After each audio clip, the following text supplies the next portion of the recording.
Furieux frangin.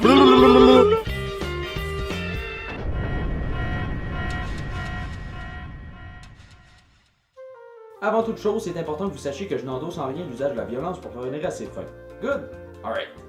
La lutte professionnelle de WWE, the King of Sports, the grandest stage of them all. Man, que j'aime ça, le spectacle d'hommes et de femmes huilés en sous-vêtements qui se battent pour nous divertir. What? Tarvo! T'as mis Hornswoggle dans ta liste? Et avant que tu te plaignes dans les commentaires que la lutte s'est arrangée, j'aimerais te rappeler que Star Wars l'est également et ça ne t'empêche pas de publier un 32e statut Facebook pour te plaindre du dernier Jedi. J'ai donc pensé vous partager aujourd'hui, en compagnie de Tarvo, Salut! une liste de nos 6 lutteurs préférés de tous les temps. Je suis Guillaume des Furieux Frangins et voici le top 6 de nos lutteurs préférés de tous les temps. Christique, c'est redondant ça. Numéro 6. Ladies and gentlemen, Elias. Mon lutteur numéro 3, ben dans le fond, le numéro 6 de la vidéo, ça semble compliqué tout ça, c'est nul autre que The Drifter Elias. Quand je l'ai vu la première fois sur le ring ou dans les segments backstage qu'il avait fait auparavant, je l'ai tout de suite détesté. J'écoutais pas vraiment NXT quand il était là, mais de ce que j'ai vu de son ancienne gimmick du Drifter, ça avait l'air assez mauvais, fait que déjà là, j'avais une très mauvaise impression de lui. Je pensais qu'Elias était un autre heel, pas de talent ni de personnalité, qui allait topper maximum 1 ou 2 ans, puis qui allait se faire release de même under radar, là, que tout le monde allait s'en foutre. Cependant, dans les dernières semaines, même dans les derniers mois, Elias a réussi à me convaincre fortement. Ses promos d'avant-match, qui est censé être son entrée, mais qui est plutôt une musique sur le ring, m'a vraiment convaincu. Puis je trouve ça génial comment il fait ça. Je pense que c'est un des seuls lutteurs qui peut insulter toutes les villes à laquelle il va, puis quand même avoir le soutien de les fans, puis que les fans embarquent là, dans ses promos. Tu vois que les fans l'adorent. À chaque fois qu'il smash sa guitare sur quelqu'un, ok c'est arrivé comme 3-4 fois, mais oh my god, je capote, c'est vraiment fucking awesome. Elias, il a tout pour réussir, puis il est super charismatique. Pour comparaison, là, on dirait que c'est le résultat d'une fécondation entre Seth Rollins et Damien Sandow. Si je viens de mentionner le nom de Sandow, hein. Je m'ennuie en crise de lui. En tout cas, Elias, ça serait le gars que j'aimerais fortement qu'il me chante une berceuse avant que je m'endorme, en me smashant sa guitare sur la tête par après. Bref, je lui souhaite un titre très bientôt, peut-être l'Intercontinental à WrestleMania, ce serait awesome, il le mérite. Numéro 5. Chris Jericho. Chris Jericho! Y2J, the Ayatollah of Rock'n'Rolla, baby! Chris Jericho est sur le circuit professionnel depuis 1996 et a depuis lutté pour les plus prestigieuses des associations de lutte professionnelles. ECW, WCW, WWE et même la New Japan Pro Wrestling.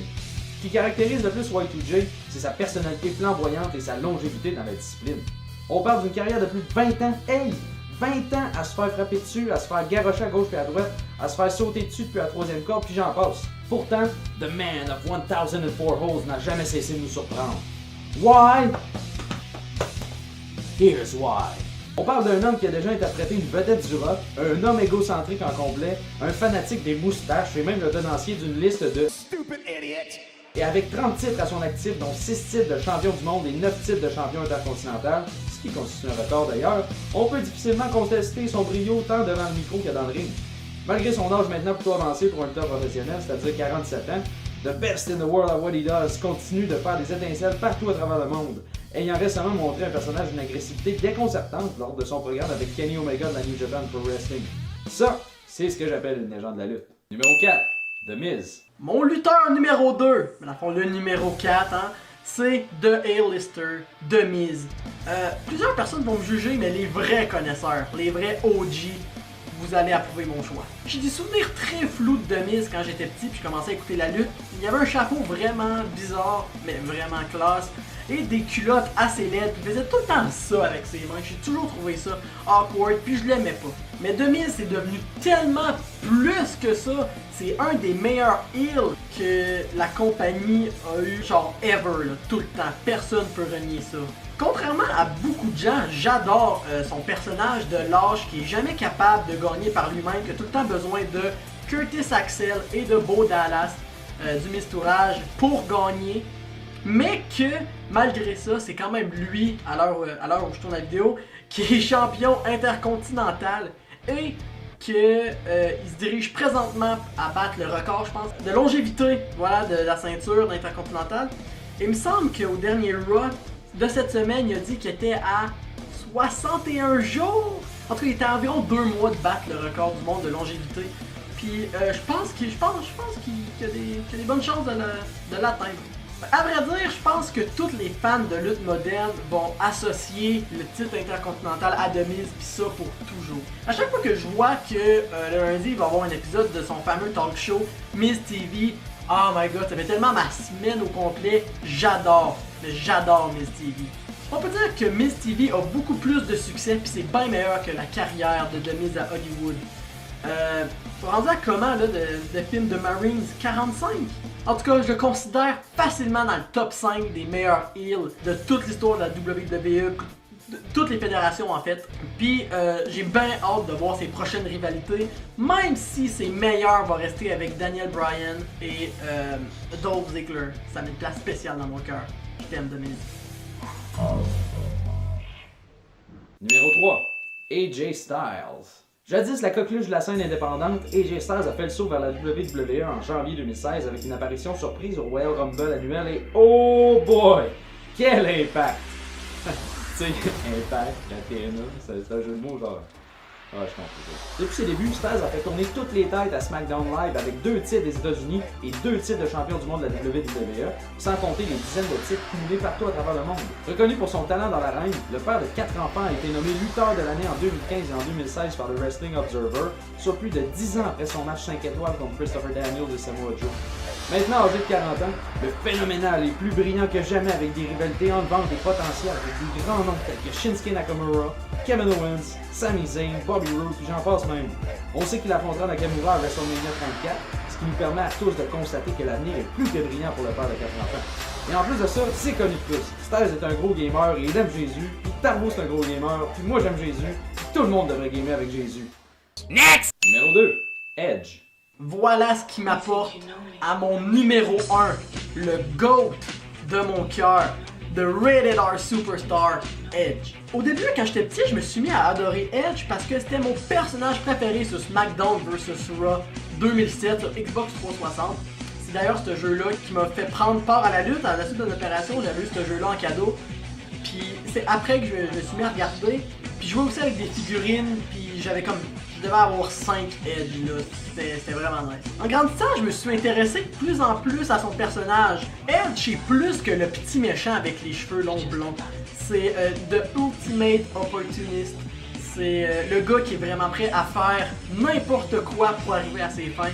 Edge a vraiment beaucoup d'événements marquants qui vont marquer la compagnie, le business à jamais. Il a fait un spear de malade à Jeff Hardy. À WrestleMania 17, je me rappelle, c'était un ladder match. Jeff Hardy tenait la valise, il était dans le vide, puis il s'est fait spear du haut, puis il a comme tombé à terre sur le ring, c'était malade. Il a aussi revenu d'une blessure à Royal Rumble 2010, et il a réussi à gagner, ça c'était vraiment fou. Puis Edge a été aussi le premier à gagner le Money in the Bank. Moi, le Money in the Bank, c'est vraiment ça à Edge, il l'a gagné 2 fois, je pense. Et quand il l'avait gagné, je me rappelle, Mr. McMahon est sorti, puis il a dit sa fameuse phrase. This individual is cashing in his money in the bank privilege that he earned at WrestleMania. Puis là, Edge a sorti, puis a donné sa valise, puis a marché au ring, puis... Ah, c'était le bon vieux temps. Hein? Quand j'ai écouté son discours de retraite pour la première fois, j'étais petit, ok? Puis là, je vois ça sur YouTube, qu'il avait pris sa retraite. Oh my god, ça m'a anéanti. J'ai écouté, puis j'avais les larmes aux yeux. Peu importe si tu aimes Edge ou non, tout le monde, et je dis bien tout le monde, a au moins versé une larme ou a eu les yeux pleins d'eau au speech de retraite de Edge. Au moins, Edge a un podcast maintenant avec son ancien tag team partner Christian, qui a commencé sa carrière avec fin des années 90. Puis le podcast est excellent. D'ailleurs, by the way, si vous êtes intéressé, vous devrez aller chercher ça. Encore moins, bon, il est pas disparu, puis on le voit encore souvent, fait que c'est quand même nice. Puis je pourrais dire que mon seul souhait dans la lutte, autre que Breezango gagne la ceinture par équipe, et un retour de Santino Marella, ce serait que Edge soit General Manager. Pas à 205 ou à NXT, non, à Raw ou à SmackDown. Je pense vraiment que Edge pourrait être un excellent General Manager. Puis je pense que s'il pourrait être un General Manager en gardant sa gimmick de Ultimate Opportunist, je pense que ça pourrait vraiment, mais vraiment faire de quoi de malade. Je pense qu'il va vraiment être fait pour ce rôle-là. Puis je suis convaincu qu'il va l'être un jour. Remarquez mes mots, les jeunes. Écrivez ça à quelque part, faites-vous le tatouer sur le chest, parce que ça va arriver. J'ai espoir. Numéro 1, CM Punk. Alright, si vous regardez moindrement la lutte, que ce soit à Raw, SmackDown, NXT ou même Ring of Honor, c'est absolument certain que vous avez déjà entendu ce chant faire éruption sans crier gare parmi la foule. Ça, c'est l'impact que CM Punk a laissé dans le monde de la lutte. Acclamé mondialement pour ses qualités de lutteur modeste et son don d'orateur plus que légendaire, Phil Brooks a lutté pour la WWE de 2005 à 2014, soit un maigre 9 ans et oh boy qu'il a laissé sa trace dans le sport.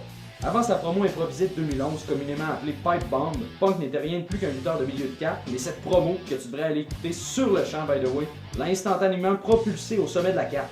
Grosso modo, sa carrière n'a plus jamais été la même, tout ça parce qu'il a osé dire tout haut ce que tout le monde répétait tout bas à propos de l'organisation de la WWE. Il a tenu le titre de champion de la WWE pendant plus de 400 jours consécutifs, mais il a malheureusement quitté la compagnie en 2014 suite à plusieurs différends avec les dirigeants de la compagnie. Aujourd'hui, il s'entraîne pour faire des combats ultimes en UFC, mais dans nos cœurs, Punk restera toujours une vedette incontestée et sans aucun doute, celui qui nous aura le plus manqué depuis son départ surprise en 2014. And that's the bottom line, cause I said so. C'est tout pour notre top 6. Est-ce que vous approuvez nos choix? Laissez-nous savoir dans les commentaires et n'oubliez pas de laisser un j'aime puis de partager la vidéo avec tout le monde. Et surtout, allez voir dans le lien de la chaîne de Tarvo, c'est vraiment nice, fait une coupe de vlogs, des affaires intéressantes à propos de la lutte et du gaming. Vous ne risquerez de ne pas être déçus. Merci à toi Tarvo pour ta collaboration et on vous dit ciao baby! Pourquoi tu fais imiter le 4 charret? Parce que ça me tente, ok? J'ai le doigt.